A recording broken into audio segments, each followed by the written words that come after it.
All right, let's move on to Asian stocks now. Asian shares surged in trading early morning with the Japan's Nikkei 225 index jumping more than 2,000 points almost immediately after the Tokyo Exchange opened, as investors welcomed President Donald Trump's decision to back off on most of his tariffs. On your screens right now is Japan's 225. Look at the sea of green. Now, analysts had expected the regional comeback given that US stocks had one of their best days in history Wednesday on a euphoric Wall Street, where investor hopes had run high that Trump would tone down the tariffs. Now, the Nikkei 225, which is on your screen right now, jumped 8.2% in morning trading.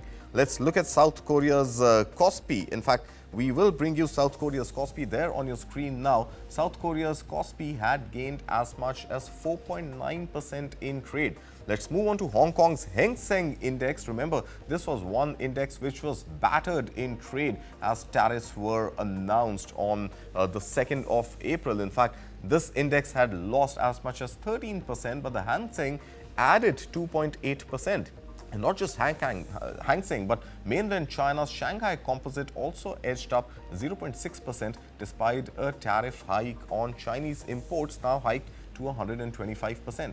Now, fears of Trump's trade war dragging the global economy into recession linger, but his posting on social media that investors worldwide had been waiting for and wishing for a 90-day pause came in to the relief of investors. Now, in the US, the rally pulled the S&P 500, and we were on that heat map some time back, but the S&P 500 index has been now moved away from what was earlier feared to be a bear market. And that's what professionals call it when a run-of-the-mill drop of 10% on US stocks, which happens almost every year or so, graduates to a more vicious fall of 20%. The S&P 500 index is now down just 11.2% from its record highs.